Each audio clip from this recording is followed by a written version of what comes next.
Bonjour, chers spectateurs, je suis Grégory Russel, fondateur de Château Bellemare, et je viens vers vous pour vous expliquer ce qu'est la commercialisation d'un vin à travers un contrat de vente en primeur. Mais au préalable, j'ai envie de goûter, je suis dans le chai à barrique, j'ai envie de goûter le millésime 2021 qui est en élaboration et qui sera prêt effectivement fin d'année, puisqu'il faut un cycle de 2 ans pour faire entre autres un grand vin, un premium, il faut un cycle de 18 mois à 24 mois de barrique. Donc là, il s'agit du Chardonnay 2019, Château Bellemare. La fameuse pipette que vous connaissez tous. Voilà. Je vais quand même reboucher par la bonde. C'est quand même plus sympathique de vous parler avec un verre à la main. Bien. Donc, 2021.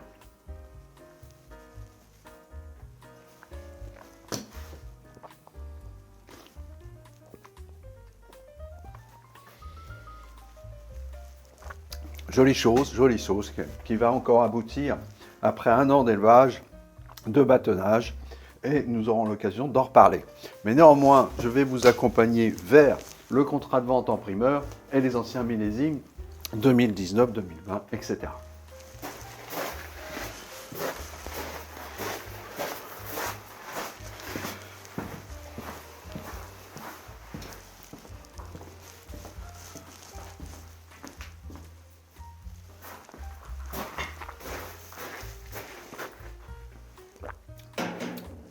Alors, au préalable, il convient de rappeler que le premier millésime de Château Bellemare a obtenu une fabuleuse note de 93 sur 100 par M. Andreas Larsson, champion du monde il y a quelques années, et qui nous a classé deuxième meilleur vin de la Loire, ce qui n'est pas neutre. Donc, c'est important de le rappeler. 93 sur 100, c'est quoi? C'est un vin qui vous émerveille. C'est un grand vin, un très grand vin, et on peut parler d'émerveillement pour le label très grand vin. C'est ça ce qui distingue un vin quelconque, un vin moyen, un très grand vin. Il y a des étapes. À un moment donné se produit un certain émerveillement, et là, on peut dire qu'on a tout gagné. Néanmoins, on ne veut pas s'arrêter là, et on espère, sous quelques années, à passer à 95, 18, pourquoi pas 100? On peut encore rêver. Je poursuis cette vidéo pour vous dire aussi que nous avons été sélectionnés comme support parmi 420 de la planète pour participer à l'élection du champion du monde 2023 qui a lieu à Paris le dimanche 12 mars, la finale.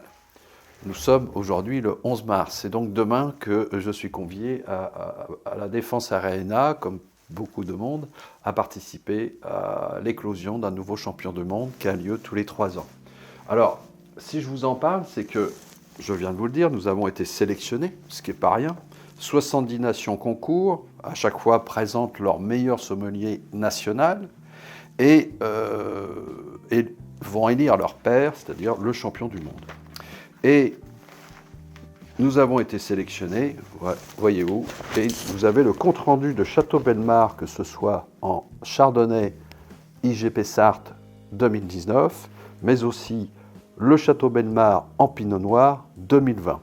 Vous pourrez retrouver les synthèses, les conclusions des dégustations de ces différents grands professionnels nationaux, et croyez-moi, c'est vraiment sympathique et flatteur pour le travail que toute l'équipe Château Bellemare a réalisé. C'est pas rien. C'est pas rien de figurer dans ce genre de guide. Voilà. Bon, on va pas s'auto-satisfaire. On va parler maintenant du contrat de vente en primeur. Voilà, le contrat de vente en primeur est le suivant. Vous pourrez l'accueillir dans de bonnes conditions. Alors, c'est quoi? C'est une remise substantielle de 30% pour l'acquisition du millésime 2022, qui va être élaboré sur un cycle de 2 ans, et donc livrable pour Noël 2024. vous versez un petit acompte de 30% et vous réalisez votre achat. Maintenant, 2 ans maximum, mais pour certains, ça sera 18 mois, 1 an, et plus la date se rapproche, et moins il y aura de possibilités d'acquérir un contrat de vente en primeur, puisque ça s'éteint. Ça s'éteint, dès que nous aurons vendu 10 000 bouteilles en primeur, ce sera fini. Après, vous le paierez beaucoup, beaucoup, beaucoup plus cher, et c'est donc le gros avantage de cette technique de commercialisation. Alors, nous n'avons rien inventé. Ce sont les grands Bordelais qui ont inventé ça, notamment les maisons Rothschild, etc. Il y a facilement une 50aine d'années. Et pourquoi ça a été construit comme ça? C'est que pour faire un grand vin, il faut des dizaines, voire des centaines de détails, dont un qui est financier. Financier, c'est-à-dire que quand vous immobilisez tout un stock ici présent pendant 2 ans de vieillissement dans des barriques qui coûtent fort cher, issus des meilleurs ouvriers de France, et bien, pendant ce temps-là, vous ne rentrez pas de trésorerie, tout simplement. Il y a un travail qui est conséquent, les stocks dorment, et donc il faut arriver à créer une trésorerie. Donc on sacrifie une grande partie de notre marge au profit de l'acheteur. Donc c'est vraiment gagnant-gagnant. Le viticulteur a un fonds de roulement, l'acheteur a une remise. Attention, pas que ça, il est sûr d'être servi, parce que quand il n'y en a plus, il n'y en a plus. Et il est sûr ensuite d'être privilégié dans les nouvelles commandes qu'il passera les éventuelles années, s'il le souhaite. Par exemple, le millésime 2023, 2024, il sera prioritaire avant tout le monde, parce qu'il aura joué le jeu de la location, il aura joué le jeu de nous accompagner dans notre développement, ce qui n'est pas rien. Et pour le remercier, il sera systématiquement servi en priorité. Alors, j'évoque cela parce que dans de nombreux domaines, quand le vin monte en gamme, en puissance, en notoriété, ce qui est notre cas, nous avons la note, mais nous n'avons pas encore la notoriété, à un moment donné, tout bascule, c'est-à-dire qu'il y a plus de demandes, donc d'acheteurs, que d'offres, et subitement les prix s'envolent. C'est une technique économique assez simple à comprendre, c'est l'offre et la demande. Et puis, ceux qui se sont dit on attendra que le vin sorte pour en acheter, c'est trop tard. Un, ils n'auront pas le millésime, d'autres, ils risquent d'en avoir jamais. C'est pour ça que, à l'instar des Grands Bourgognes, auxquels nous ressemblons étrangement, puisque nous avons les mêmes sols et la même climatologie, la même technique de vinification, de récolte, d'organisation culturelle, nous avons copié littéralement les cahiers des charges de l'INAO, Montrachet et bien d'autres, Morceau, etc. Il est normal qu'on s'approche en termes de dégustation à leur niveau. Par contre, pour en parler de ces très grands vins que j'admire, dans lesquels nous jouons en termes de dégustation à l'aveugle, nous ne sommes pas dans ces critères de prix, nous sommes évidemment largement en dessous de ces prix-là. Et pour ces très grands vins dont je vous parle, il est impossible d'en avoir puisque la planète entière les réclame. Donc il y a une bonne opération financière à faire. Et je vous demande de bien étudier cette plaquette où il y a les tenants et les aboutissants, avec les conditions juridiques, comptables, les remises, etc. La logistique. Et bien sûr, c'est accessible à toute personne, que vous achetiez 6 bouteilles ou 120 bouteilles, voire plus. Encore une fois, quand il n'y en a plus, il n'y en a plus. Et ça sera éteint pour le millésime 2022. Donc, au dos, en plus de ce fascicule que vous pouvez retrouver sur Internet, il y a le descriptif dégustatif de Monsieur Andreas Larsson, le champion du monde. Donc, il n'y a pas besoin d'aller dire je ne connais pas, je dois le goûter. Ça, c'est pas possible. On ne peut pas goûter du Romanée Conti, ni de la Lafite Rothschild, ni du Pétrus. C'est pareil, plus modestement, parce que nous ne sommes pas au même prix, mais nous sommes quand même dans la cour déjà des grands. Et donc, on ne va pas s'amuser à faire goûter nos vins, alors que les plus grands professionnels de la planète l'ont déjà fait au préalable. Donc vous avez Larsson là, et vous avez les sommeliers actuellement qui élisent leurs champions du monde, qui nous ont goûté. Je crois que c'est pas mal pour décider d'un achat sympathique. À bientôt, au plaisir. Je dois vous compléter cet argumentaire concernant les achats de vins en primeur.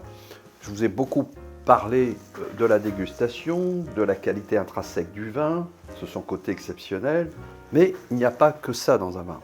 Il y a aussi la présentation, le rêve, parce que un grand vin, c'est aussi festif, ça ne s'ouvre pas tous les jours comme un vin quotidien, comme une boisson. C'est un mets à part, c'est quelque chose d'exceptionnel. Hein. Ça doit donc être traité en tant que tel. Donc, nous avons plus que soigné notre habillage de la manière suivante. Vous avez un flacon qui est la reproduction d'une bouteille du XVIIIe siècle, d'huile d'olive, qui est extrêmement complexe, avec un tout petit bouchon en termes de largeur de bouchon. Et croyez-moi, c'est une complication et ça a un coût.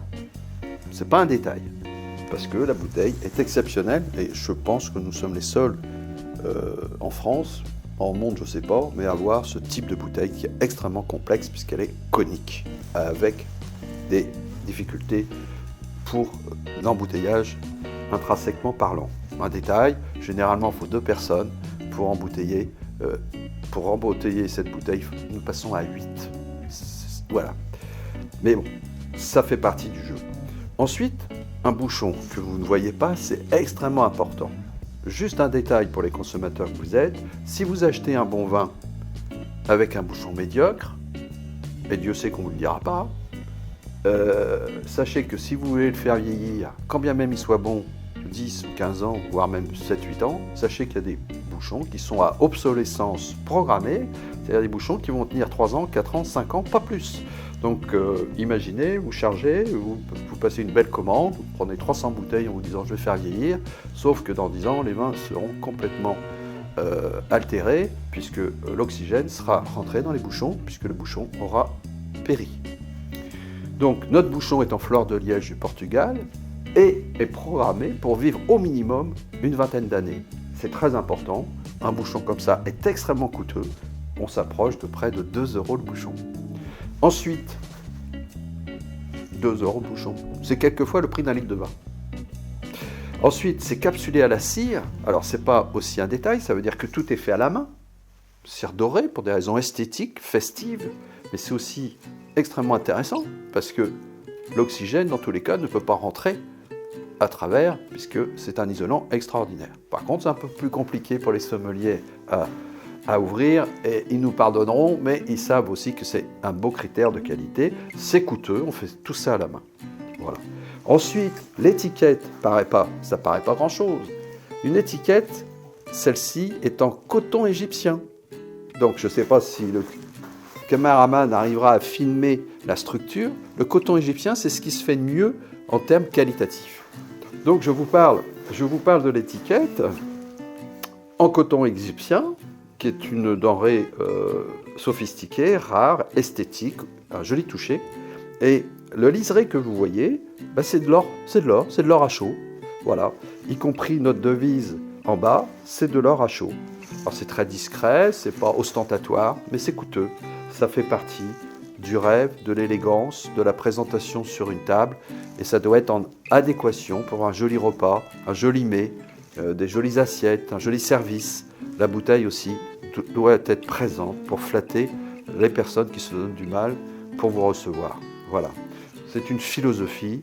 Nous sommes français, nous sommes heureux de l'être et de faire partie de ces côtés fantastiques que sont la vie à la française à travers l'art culinaire, l'art viticole, l'art tout court. Nous sommes branchés art, voilà, il faut le dire. Ensuite, bien sûr, caisse bois, gravé, papier de soie, tout est fait pour que vous soyez satisfait dans l'achat de cette bouteille. C'est important. En termes d'environnement, nous laissons de place toujours à l'art. D'ailleurs, vous voyez, vous avez une contre-étiquette avec un tableau, etc. Nous ne voulons pas être dans la mode avec celui qui sera le plus tapageur, le plus choquant dans l'étiquette. Nous sommes dans la sobriété, ce qui ne nous empêche pas d'être dans l'élégance. Voilà, c'est important. Voilà. Donc là, il s'agit du Chardonnay 2020, mais vous avez aussi, même habillage, le premier millésime concernant le Pinot Noir, qui est là, donc en rouge bien évidemment, premier millésime 2020, puisque nous n'avions pas sorti de récolte en 2019. Alors, nous avons en plus de très petites récoltes sur ces anciens millésimes qui en fait sont les premiers, mais 2022 nous a été très profitable. On a sacrifié les premières années la quantité au profit de la qualité. Là, nous avons les deux, c'est-à-dire que nous avons enfin une récolte dite normale, 35 hectolitres hectares, qui sont les critères pour réaliser un grand vin. Vous ne verrez jamais un grand vin qui sort à 60 hectolitres hectares. Les très grands vins se contentent de 4000, 3005, 4500 bouteilles maximum, parce que c'est par la gestion des quantités qu'on obtient aussi la qualité. Alors, je prends toujours la maxime de Léonard de Vinci, qui est ici. C'est par l'accumulation des détails, et Dieu sait que dans le cycle du vin, il y a des centaines de détails, qu'on obtient la perfection. Alors la perfection, c'est un Graal, on s'y approche, on essaie, on fait des erreurs, on revient en arrière, on teste, etc., etc. Et puis à la fin, certains arrivent à des notes fantastiques de 95, 98, 100. Nous n'en sommes pas loin et c'est tout le travail qui nous reste à faire. Merci, à bientôt.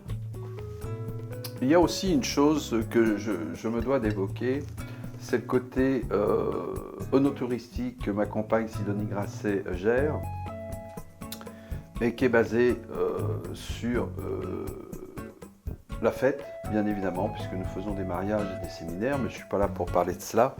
Je suis là pour vous parler de tout l'aspect esthétique qui confère aussi une image à notre vin. Alors, des détails importants qui complètent encore une fois d'autres détails.